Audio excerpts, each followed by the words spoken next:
أعوذ بالله من الشيطان الرجيم. بسم الله الرحمن الرحيم.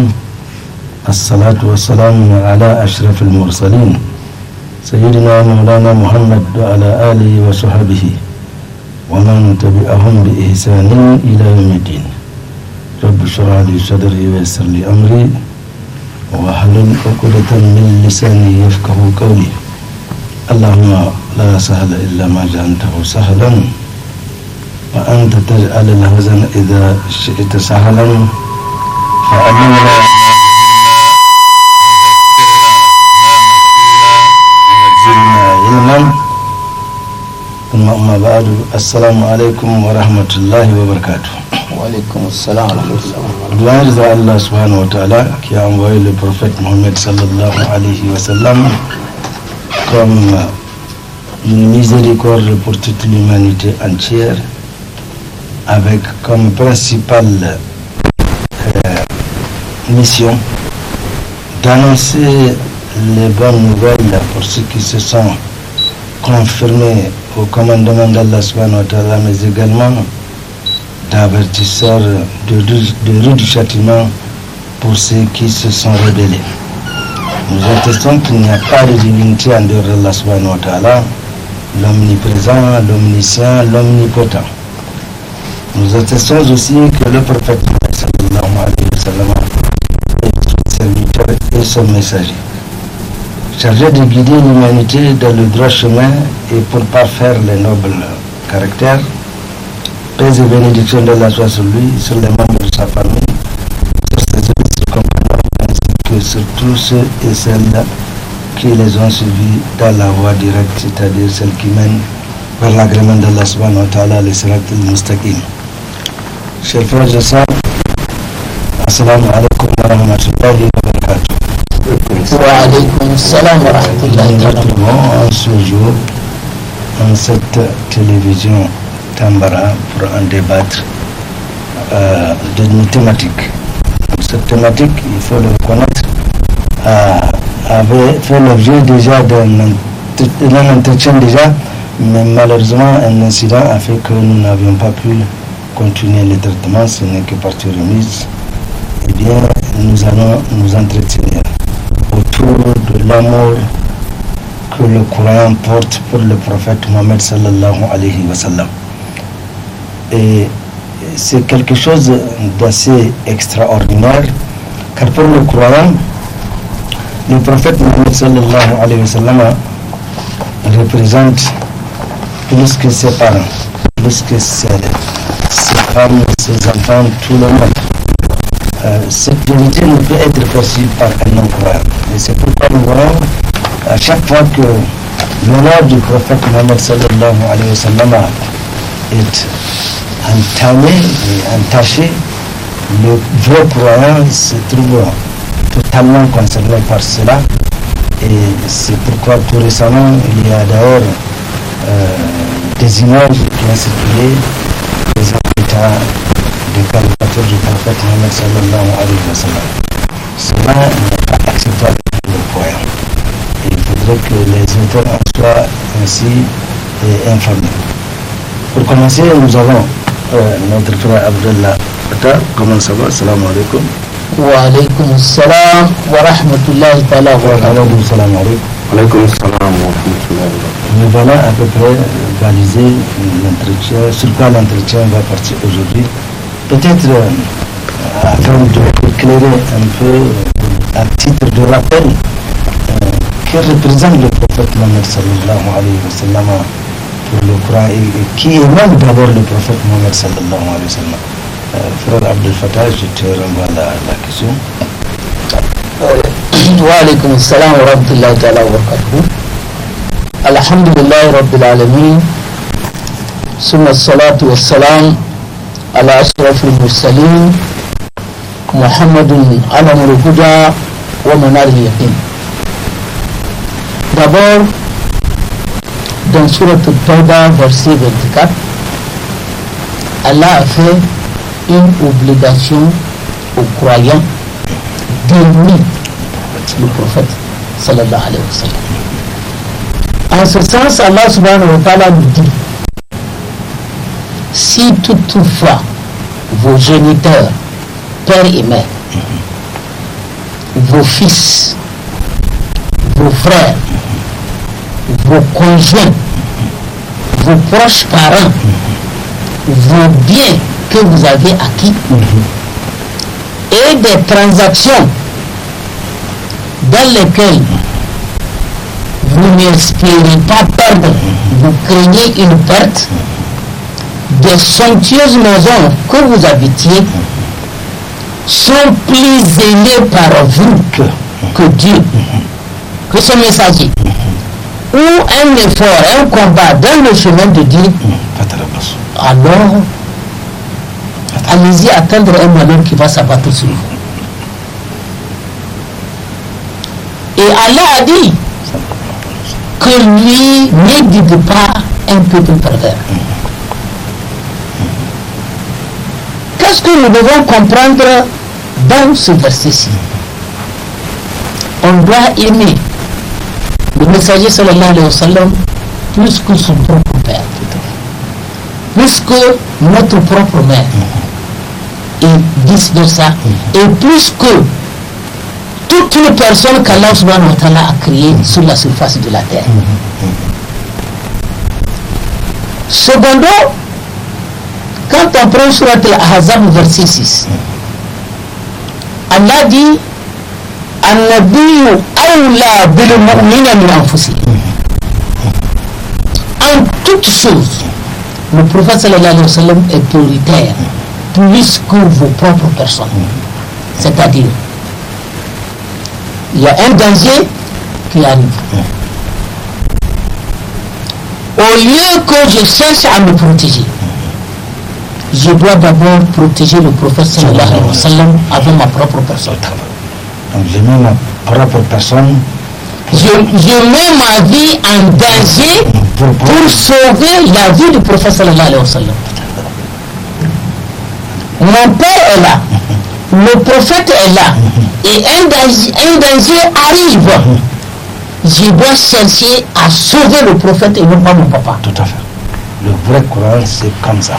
Il reste conforme. Il y a un ordre provenant de mon père, un ordre provenant de mon papa. En priorité, je dois exécuter l'ordre du messager sallallahu alayhi wa sallam. Tout à fait. Voilà l'image à peu près. L'image du messager sallallahu alayhi wa sallam pour le croyant. Tant que ce n'est pas ça, il ne faut pas que le croyant se croit croyant. Il n'a pas encore cru. Vous voyez, le prophète lui-même, sallallahu alayhi wa sallam, a eu à nous dire: aucun de vous n'est encore croyant tant que je ne suis pas aimé de lui, plus que ses propres parents, plus que ses enfants, plus que tout le monde sur la surface de la terre. Une fois, le messager sallallahu alayhi wa sallam et Omar étaient ensemble. La main dans la main. Et Omar a dit au messager sallallahu alayhi wa sallam: ô messager, je t'aime. L'amour que j'ai pour toi est tellement énorme, mais il n'est pas au-dessus de l'amour de ma propre personne. Le prophète lui a dit sallallahu alayhi wa sallam: il y a encore une réserve. Ton affection pour moi n'est pas totale, elle n'est pas complète. Pour qu'elle le soit. Pour que je sois aimé de toi, il faut réellement que tu m'aimes plus que ta propre personne. Tout à fait. Tout à fait. Après, Omar, après avoir fait le mea culpa, il est revenu dire que le messager sallallahu alayhi wa sallam: je t'aime plus que ma propre personne. C'est en ce moment le prophète lui a dit sallallahu alayhi wa sallam: c'est maintenant que tu qui a atteins atteint ce niveau d'amour. le niveau d'amour qui est demandé. Masha'Allah. Écoute, il y a sûrement beaucoup de choses. Voilà. Frère Aradou, en termes d'introduction, qu'est-ce que tu pourrais donc avancer? أعوذ بالله السميع العليم من الشيطان الرجيم والصلاة والسلام على رسول الله نبي بعد رب اشرح لي صدري ويسر لي أمري واحلل عقدة من لساني يفقهوا قولي. Oui, mais il y a lieu de se demander pourquoi cette vénération, pourquoi cette position, pourquoi cet amour, pourquoi ce honneur, pourquoi cette importance, cette tonalité dans l'amour dans l'amour du prophète. Donc une notoriété qui est presque ou qui est même inégalable. Parce que d'abord, c'est Allah subhanahu wa ta'ala qui a dit Muhammad Rasulullah. C'est Allah subhanahu wa ta'ala qui l'a présenté, qui l'a choisi, qui l'a désigné, qui l'a élevé. Et si on regarde toute son histoire, avant sa naissance, au moment de sa naissance, pendant son enfance, au cours de la mission, sa mission, au moment de la révélation, dans sa vie et d'un point de vue compte tenu de ce qu'il a apporté, on retrouve tout cela. Parce que le prophète Mohammed sallallahu alayhi wa sallam, d'abord il est né à la Mecque, un endroit aujourd'hui, par la grâce de Dieu et du fait de sa mission, qui accueille le plus grand rassemblement du monde. Tout à fait. Et qui aujourd'hui réunit toutes les races, tandis que dans le contexte purement humain des coutumes et des traditions, même aujourd'hui dans le monde moderne, on vit des ségrégations, mais voilà une religion à travers laquelle une idéologie qui fait converger au plus grand rassemblement. Donc né en avril 571 à la Mecque, avant lui, il y a eu beaucoup de miracles qui annoncent sa venue. Et comme le prophète Mohammed sallallahu alayhi wa sallam l'a dit dans un hadith, qu'avant même que Adam soit réveillé, évolue de son état de la matière, Allah subhanahu wa ta'ala a fait mention de lui. Mais une année après sa naissance, il y a eu un événement, n'est-ce pas, à la péninsule arabique, quand Abraham était venu avec une armée d'éléphants pour saccager la Kaaba. Et Allah subhanahu wa ta'ala nous a expliqué ce phénomène qui a surpris tant de personnes. Consigné dans le Coran. Consigné dans le Coran, dans la sourate Fil. Quand Allah subhanahu wa ta'ala a envoyé des oiseaux pour mater, pour ramollir cette armée, ce qui a épargné au Mekwa une guerre de défense. Donc, à sa naissance, à son enfance, tout celui qui approche le prophète Mohammed sallallahu alayhi wa sallam, tout celui qui l'implique dans ses affaires, ou qui l'approche, il y a des bénédictions autour du prophète Mohammed sallallahu alayhi wa sallam. Qu'il s'agisse de sa nourrice, qu'il s'agisse du commerce qu'il a géré pour son épouse Khadija.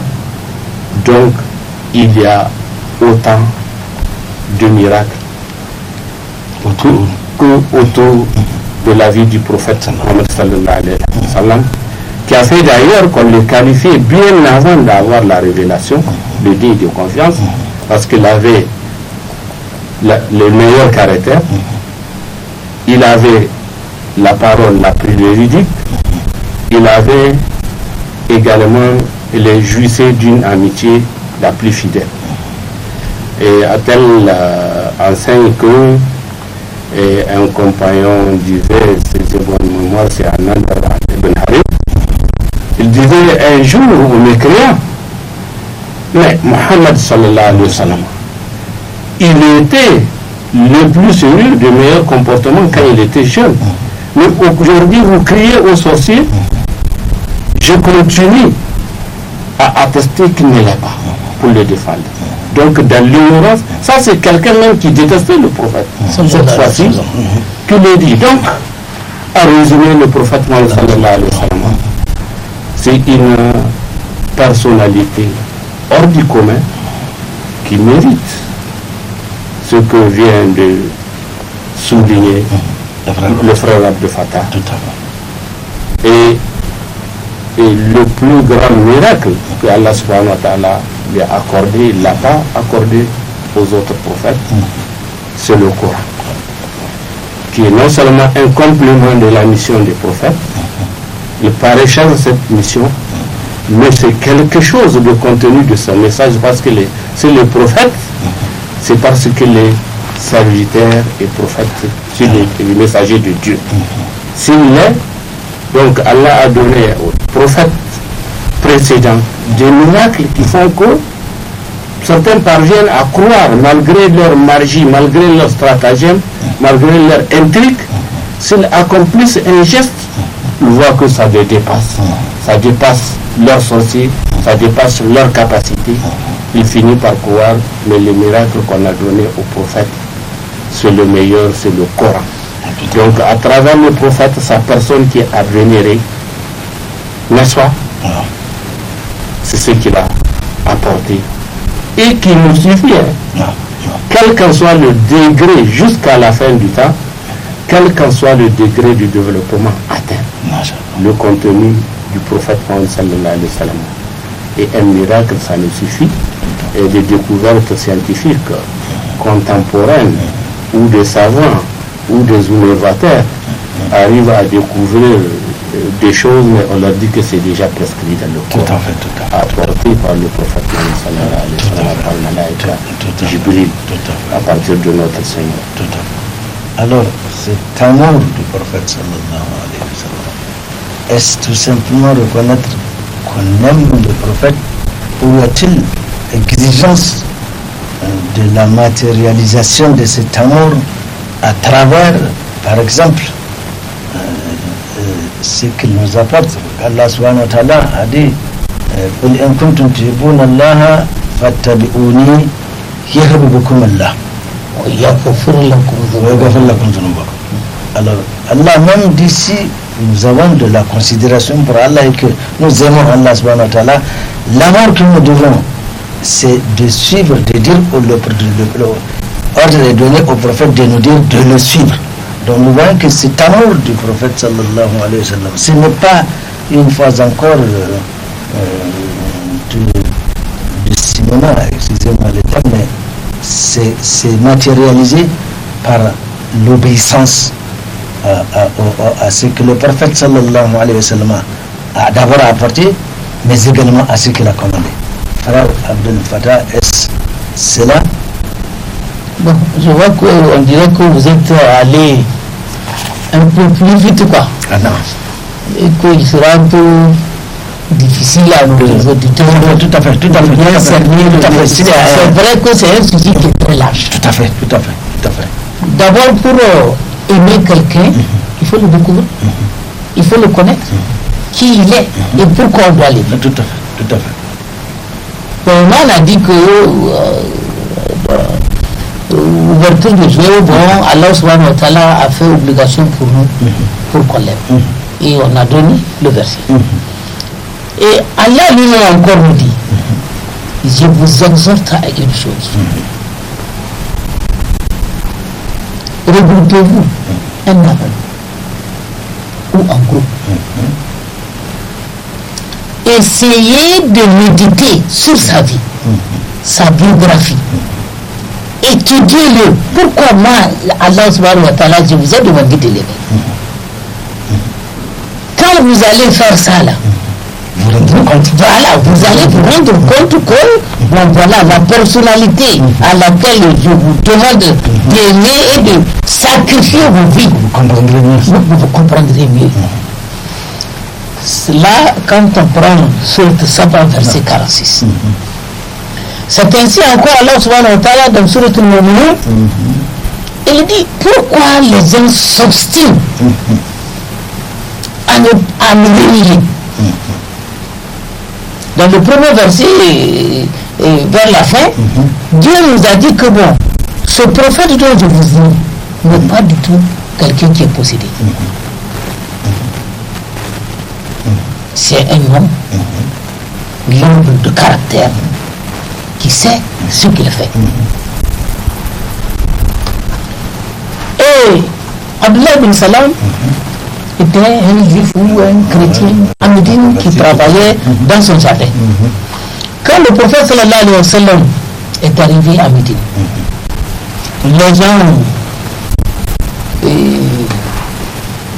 se sont réunis autour de lui, le prophète est là, voilà.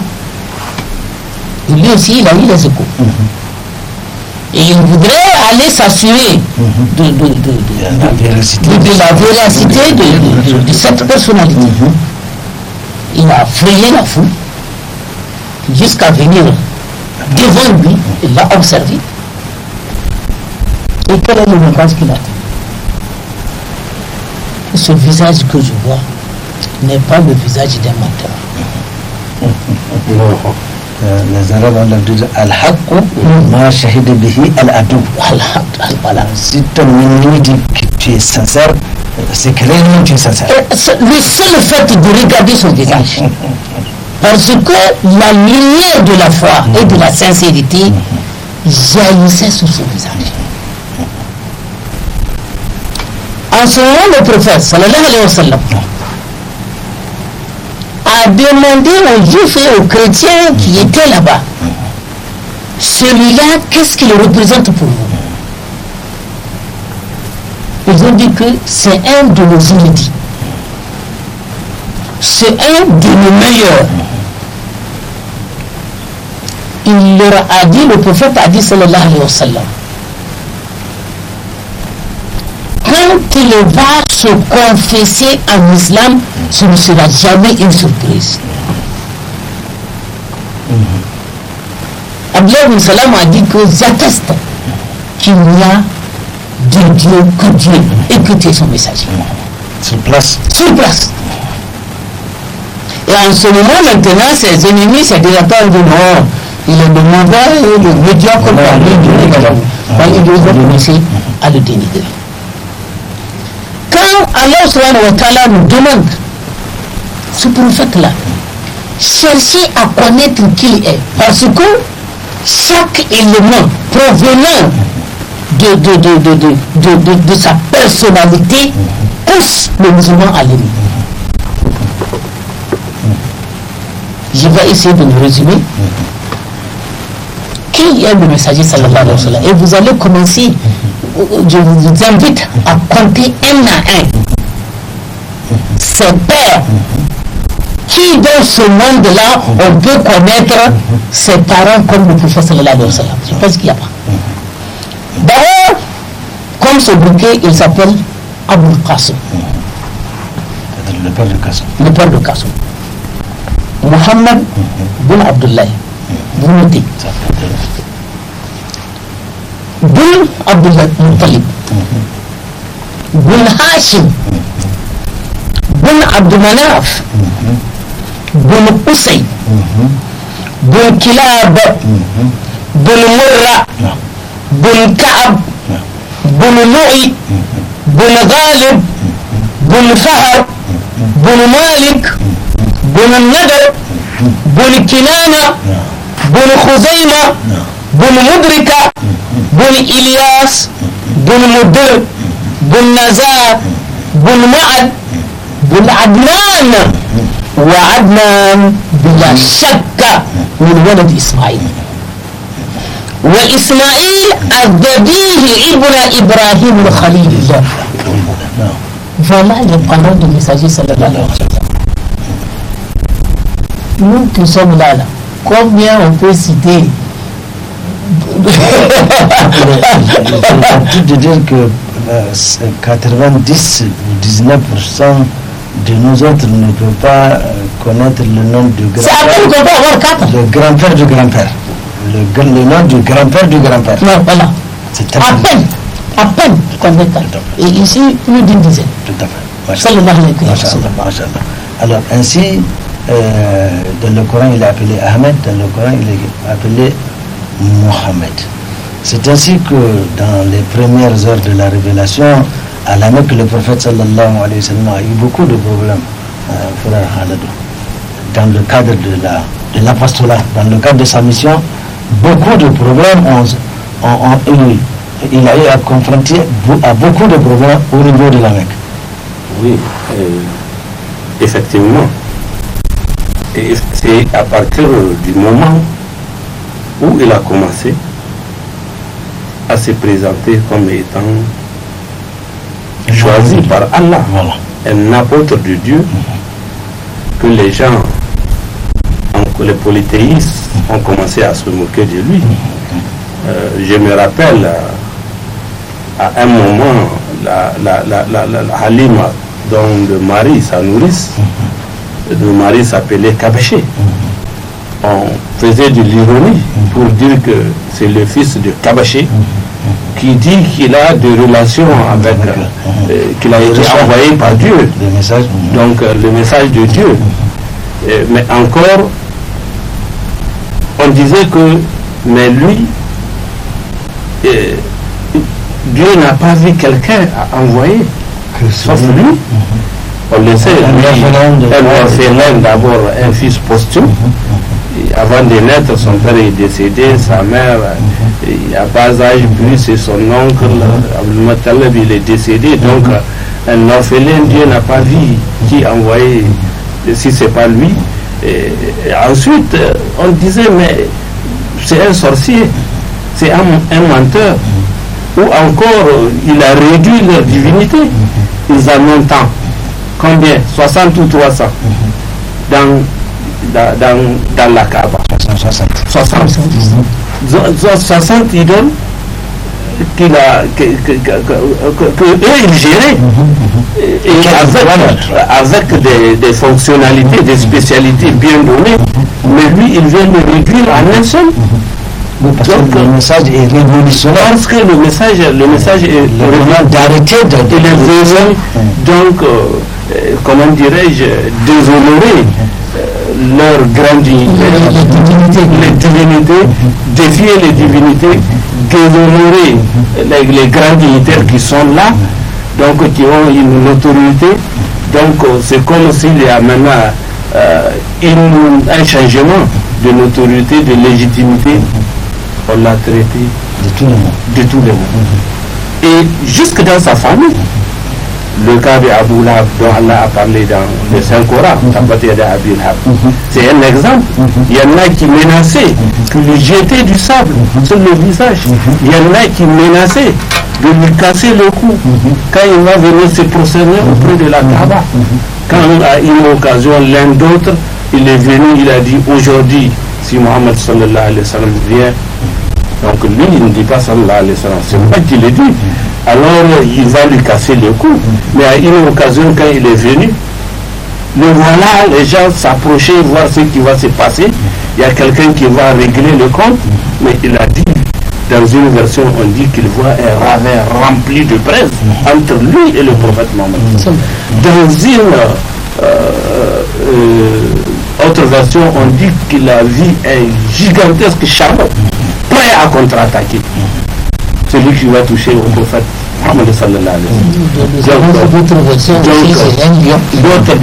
versions, c'est un lion. Alors, on l'a traité de tout, c'est la pauvreté. C'est un charlatan, c'est un sorcier. Jusqu'à on est parvenu à lui faire des propositions. De réunion en réunion, on voit ses oncles. Abou Talib, une fois à son lit de malade, on le trouve, on dit avant voilà la situation dans laquelle il est, donc voilà son neveu là, il est venu apporter une situation, il faut qu'il la règle. Et donc, finalement, il y a eu une réunion où on lui a proposé maintenant de la richesse pour que c'était. ce qu'il voulait. C'est la misère. On dit c'est la misère. Il faut lui proposer argent, il faut lui trouver femme, il faut lui trouver un poste là, nommé, il va gérer pour que. Enfin, le corrompre. Corrompre sa conscience. C'est corrompre sa conscience, mais ses compagnons aussi étaient maltraités. Les Bilal, etc. oui, certains ont fui jusqu'en Abyssinie. Et au fait, même le fait de prêcher, vraiment, alhamdulillah, aujourd'hui vous pouvez expliquer n'importe quel thème que vous voulez évoquer à la télé. C'est pourquoi on dit que nous avons eu l'islam au plateau, nous autres. Tout à fait. Mais même prêcher là, il a fallu Abu Bakr Siddiq, l'un dans l'autre. Lui-même, quand il est venu, il a dit, mais on ne te voit pas, on parle, on ne fait que parler, on ne te voit pas dans les rencontres. Mais il a dit, je suis le messager d'Allah et moi je t'invite à cette religion. Il a expliqué à Abu Bakr Siddiq qui est son ami, il a dit, je te connais, tu es véridique. Regardez, il me rapporte, n'est-ce pas, qu'il ne le voit pas dans l'assemblée. Et quelque part aussi, on dit de lui, rapportant aussi cette histoire de cette vieille, qui une fois, que le prophète Mohammed sallallahu alayhi wa sallam a rencontré, il a pris ses bagages, il les a apportés. Elle voulait lui donner un petit cadeau, il a dit. N'est-ce pas? Elle était dépassée. Mais maintenant, en termes de conseil, elle lui donne un conseil. Il y a un jeune homme, regarde, méfie-toi, toi un enfant bien éduqué comme ça. N'est-ce pas? Qui a un comportement digne, qui n'est pas matérialiste, qui n'est pas ceci. Toi, écarte-toi, il y a un jeune homme. Et quand il a dit que c'est lui, elle s'est islamisée.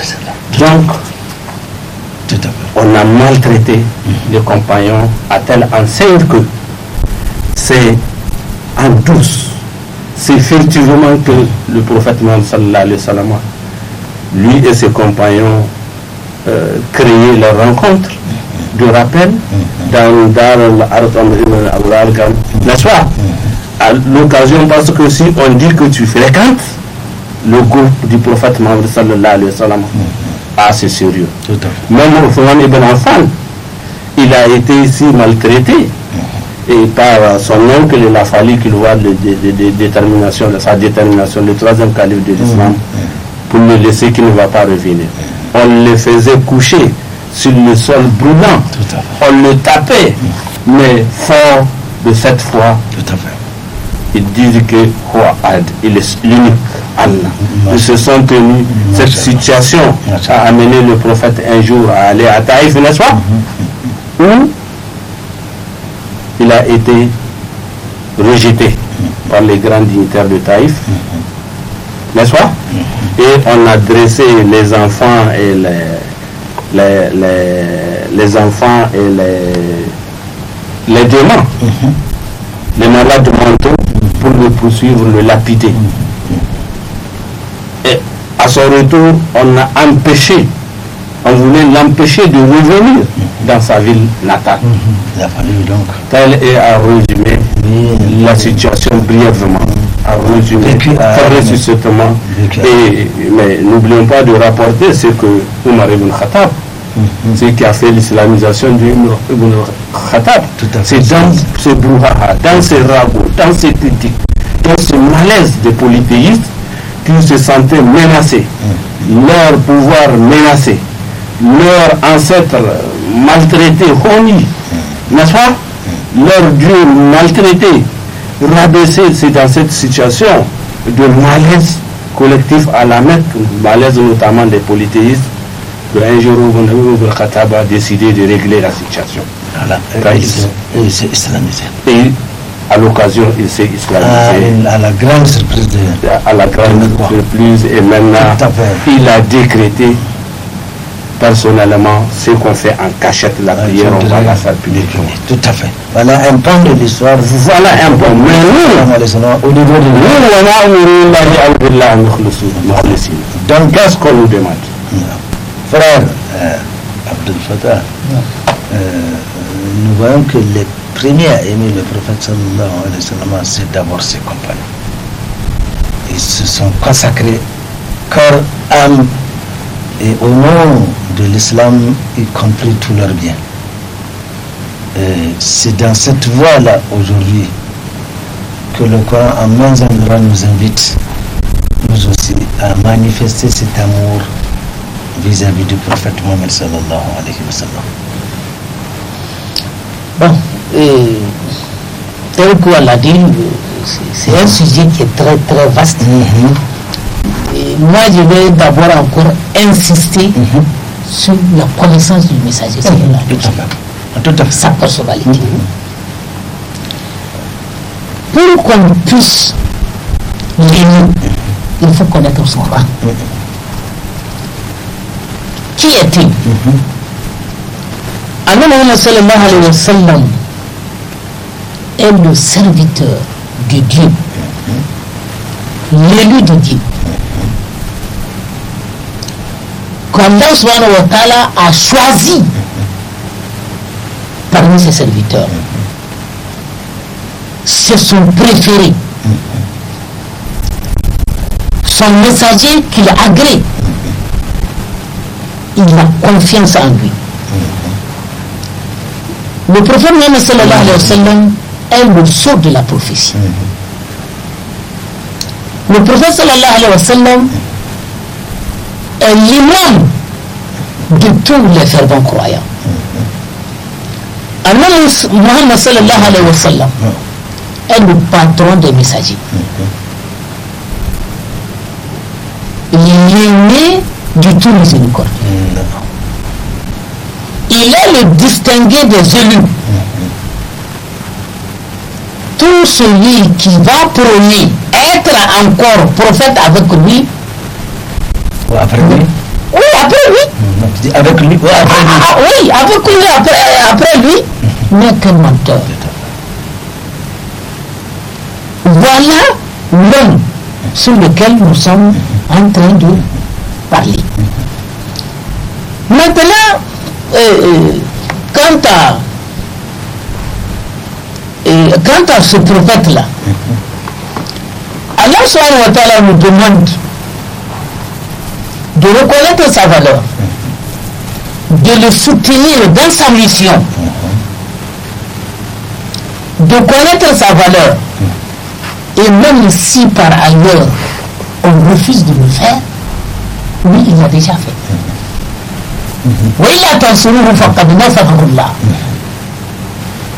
Que l'honneur du messager sallallahu alayhi wa sallam soit touché quelque part,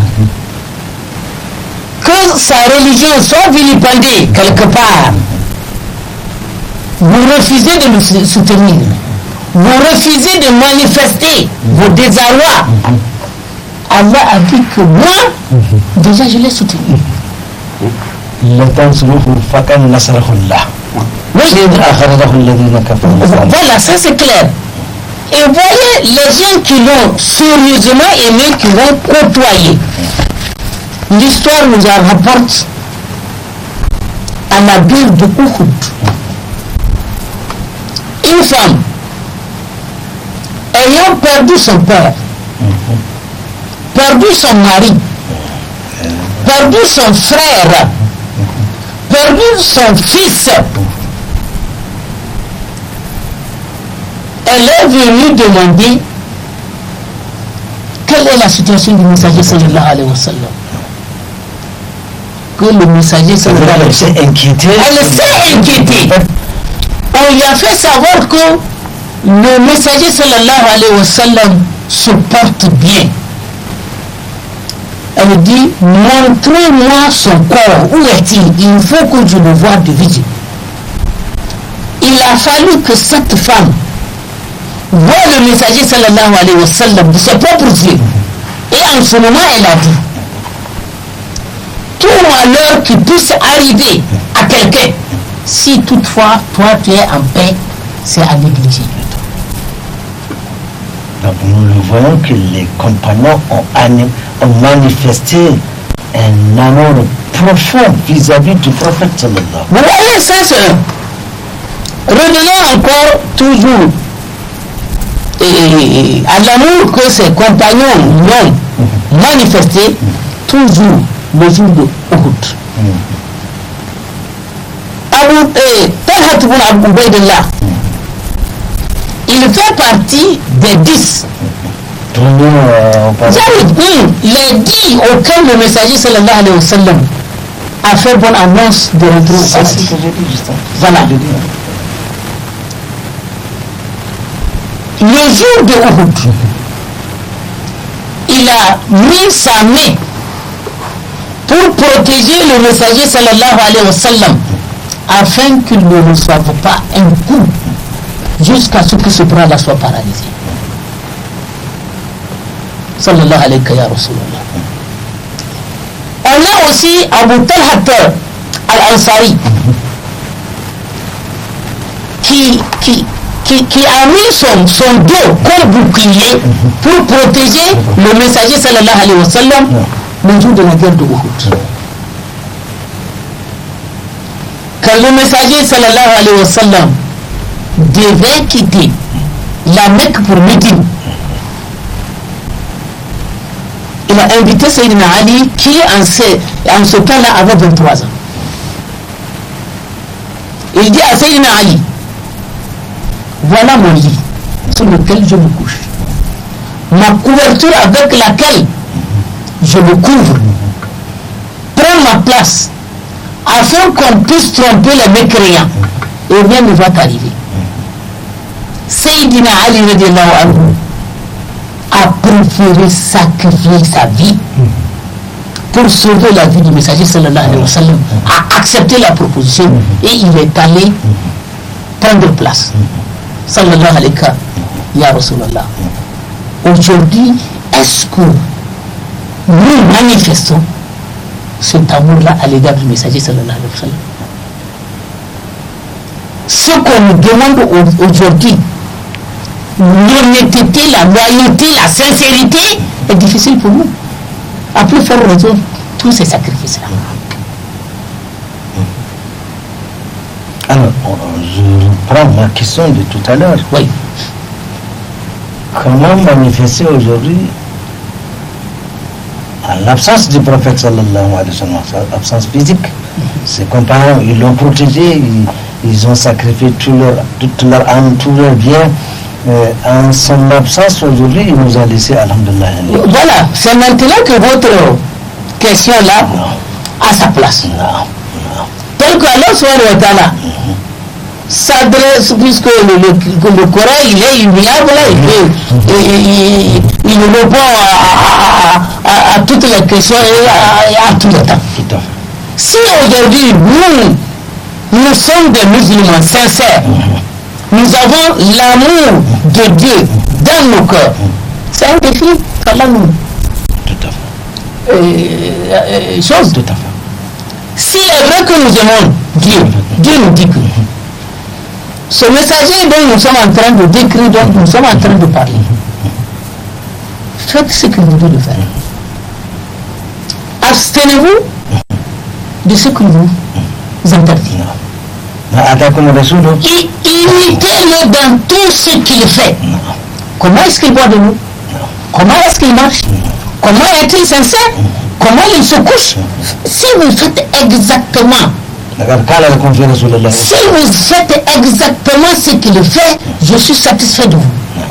Je vous pardonne vos péchés et je vous efface encore vos fautes.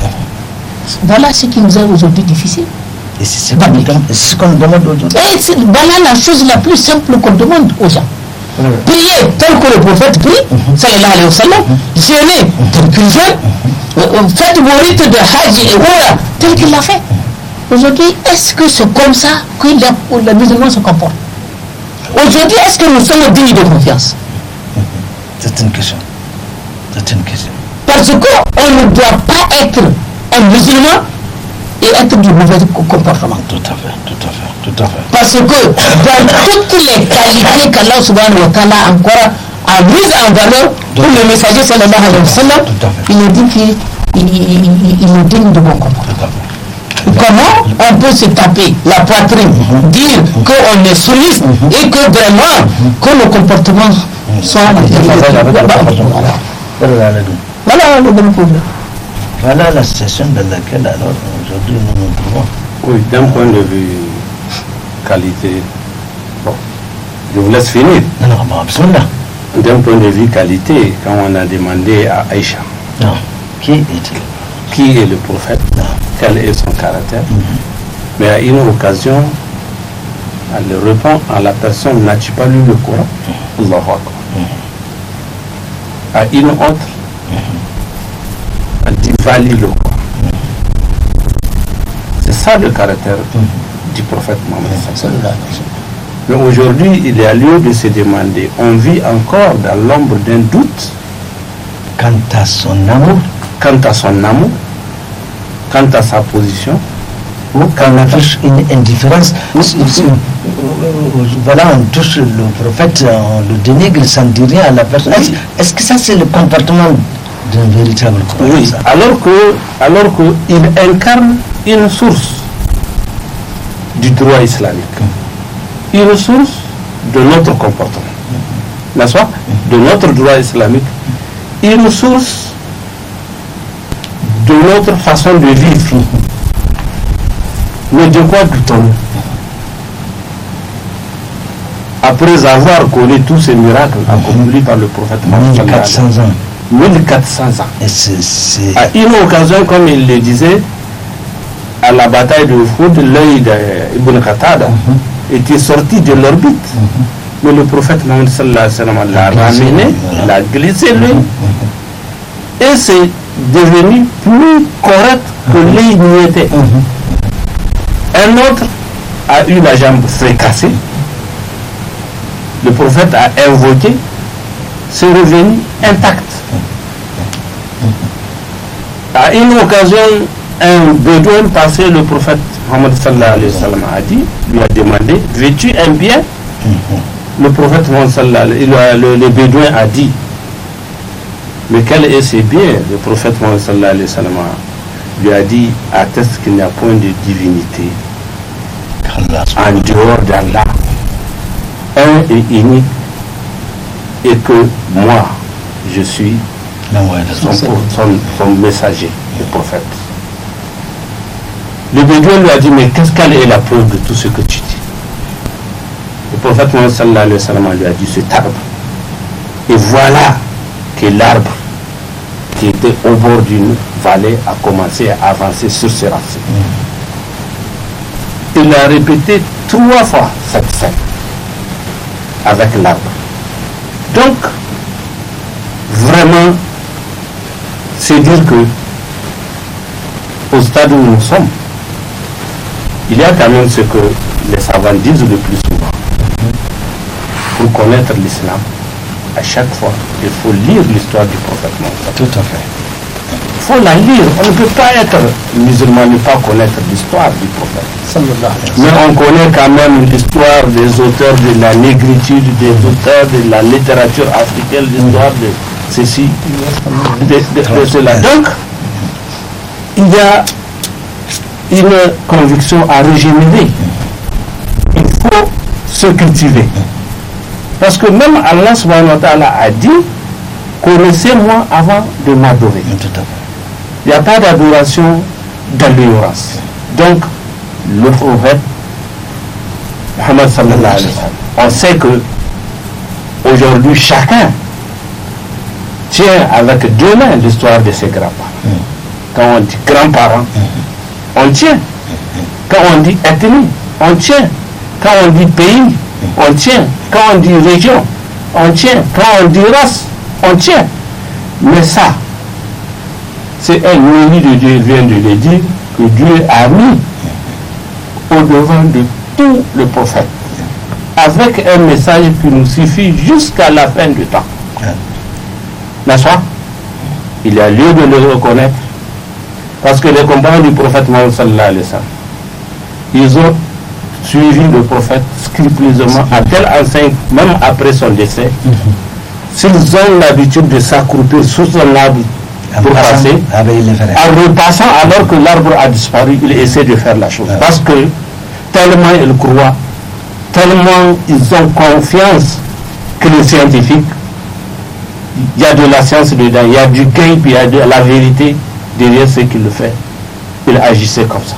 Mais alors, à ce stade, Al-Hajj, ou même après la prière, dans les 15, 30, 40 secondes, on abandonne la mosquée. Alors que le minimum, il y a un minimum que le prophète sallallahu alayhi wa sallam a enseigné. On doit avoir le temps pour forger cette foi. N'est-ce pas? Pour bien forger, régénérer notre foi. Au moins ne serait-ce que cela. Après la prière, il y a des noms et attributs de Dieu. Après chaque prière, pour s'organiser en fonction de son temps.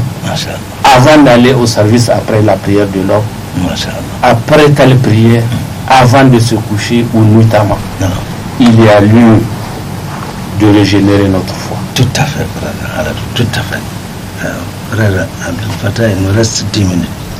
On va essayer de repartir les 5 minutes. Le prophète sallallahu alayhi wa sallam, c'est cette créature dont Allah lui-même a dit Inna Allah wa malaikatahu yusalluna ala nabi. Je voudrais que tu fasses ressortir, en plus de ce que tu as dit, que je vais amener ça à la deuxième position. Vous voyez, Allah Muhammad sallallahu alayhi wa sallam, une fois il y a eu un complot chez lui. Ses deux épouses, Aïcha et Hafsa. Parce que chaque matin, Allah sallallahu alayhi wa sallam rend visite à ses épouses. Et Zainab, sachant que le prophète sallallahu alayhi wa sallam aime du miel, elle fait attendre le messager sallallahu alayhi wa sallam dans sa chambre plus que le temps qu'il consacre ailleurs. Le consommer pour lui servir du miel et profiter, causer encore avec lui, le retenir.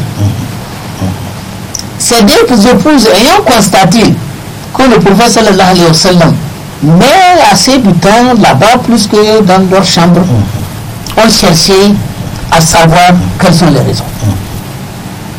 Le prophète sallallahu alayhi wa sallam a eu à leur dire que bon voilà, quand je rentre chez elle, sachant que j'aime du miel, elle me sert du miel, c'est ça qui me prend encore du temps.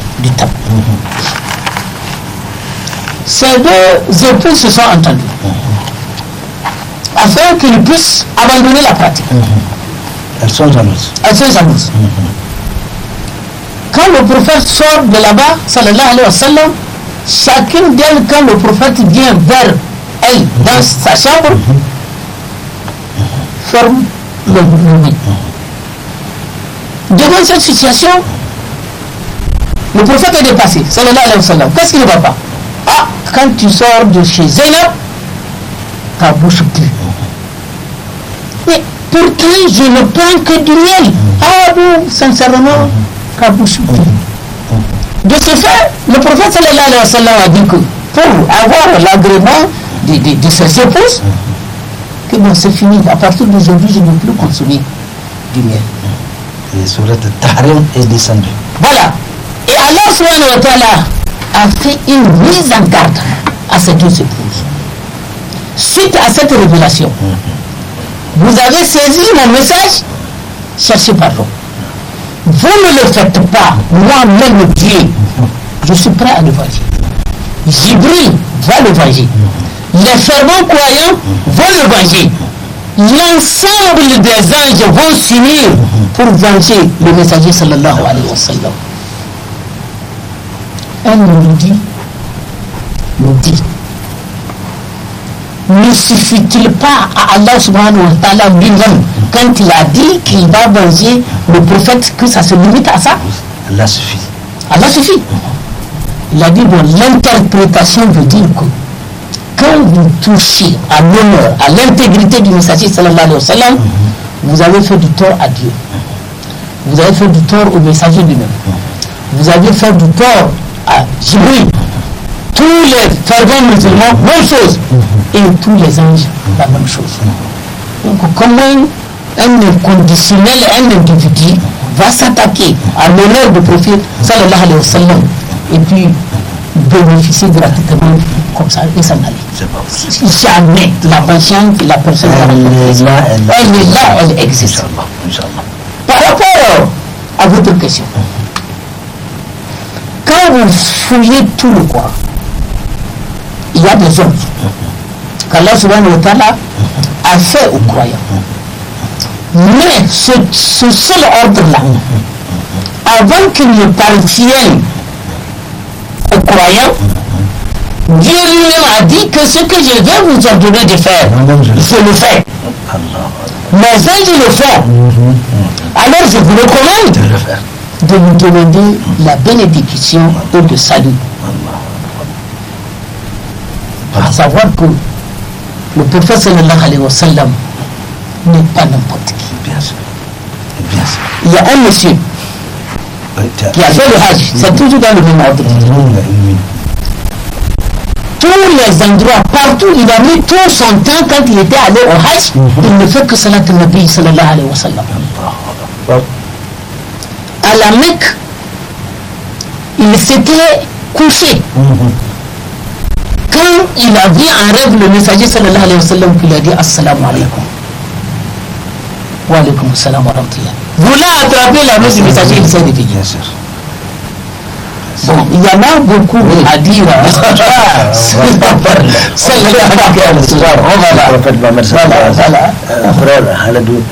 Ainsi, la mort du prophète devient une obligation pour le croyant. Il devient une obligation pour le croyant. C'est un dogme. C'est un dogme. Voilà. Voilà le mot. C'est un dogme. Voilà. C'est impératif. Mais à travers cela, je voudrais rappeler quelque chose. Un verset où Allah a dit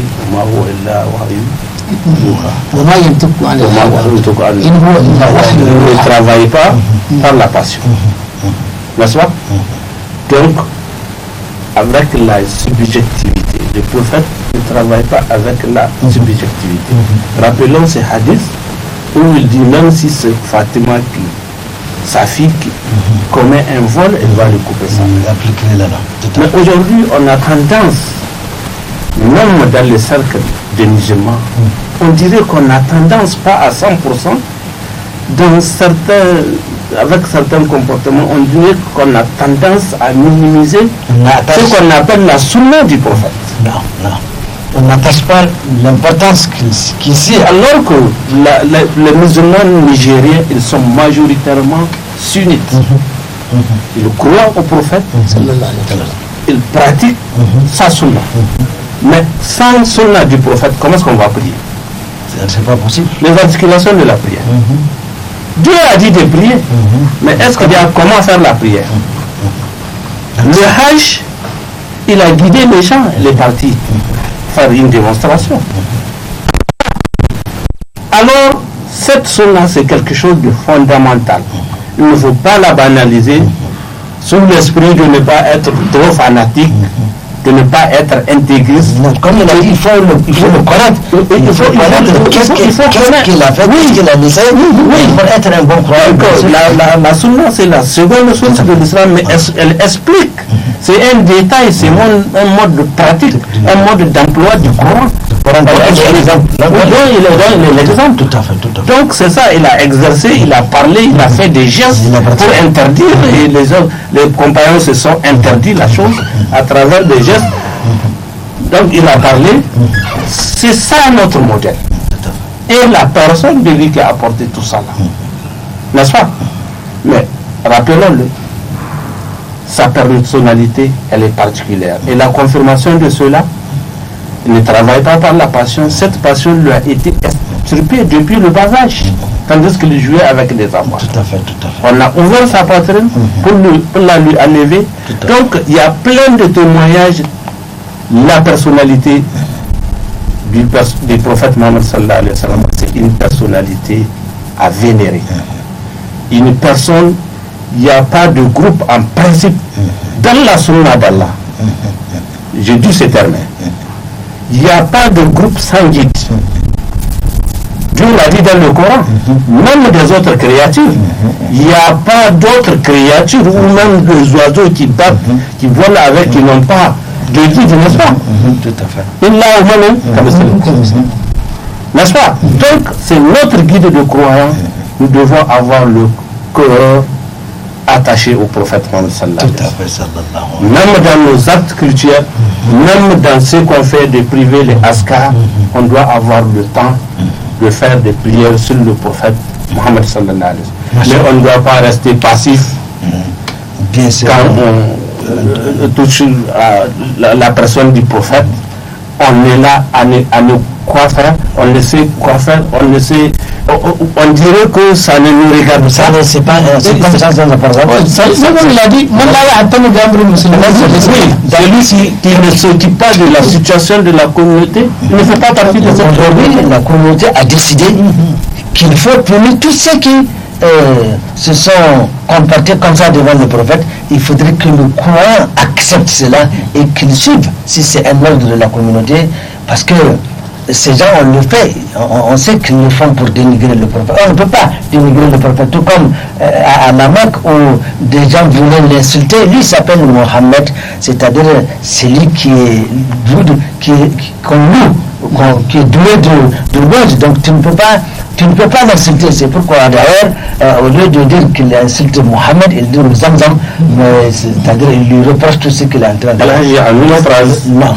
Même les rois anciens, par exemple à Najashi d'Éthiopie, à Al-Muqawqas de l'Éthiopie, de l'Égypte, et César, ce sont des gens qui ont honoré le prophète Mohammed. Bien sûr, Tantôt qui ont crié à lui, tantôt qui lui ont apporté des cadeaux. À plus forte raison, oui. Et de toutes les façons, la punition d'Allah subhanahu wa ta'ala, elle arrivera. C'est clair, il a déjà. Allah subhanahu wa ta'ala peut laisser les gens faire ce qu'ils veulent et dire tout ce qu'ils veulent du prophète.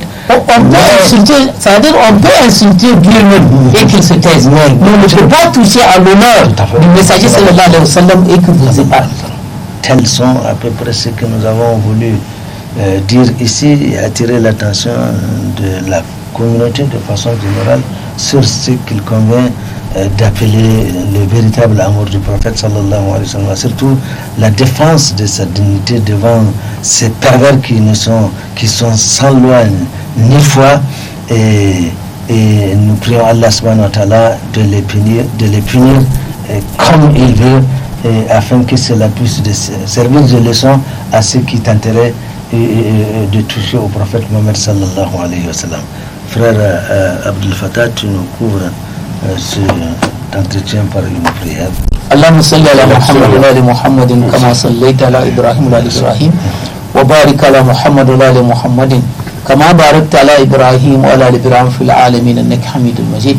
اللهم اهدنا فيمن هديت وعافنا فيمن عافيت وتولنا فيمن توليت وبارك لنا فيما اعطيت وقنا واصرف عنا شر ما قضيت برحمتك انك تقضي بالحق ولا يقضى عليك انه لا يذل من واليت ولا يعز من عاديت تبارك ربنا وتعاليت لا ملجا منك الا اليك وصلى الله على محمد وسلم سبحان ربك رب العزه عما يصفون وسلام على المرسلين والحمد لله رب العالمين. L'élément sera diffusé Inch'Allah le jeudi à partir de 17h et nous proposons, si Allah nous le permet, la prochaine fois que nous nous prononcions sur l'activité aujourd'hui, c'est-à-dire quel est le comportement du Coran devant ce qui est en train de nous préoccuper aujourd'hui, c'est-à-dire les mouvements des élections, Inch'Allah. Wassalamu alaikum wa rahmatullahi wa barakatuhu. Wa alaikum assalam wa rahmatullahi wa barakatuh.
Gaffar या करीम या बारी या मुतकब्बिर अल्लाह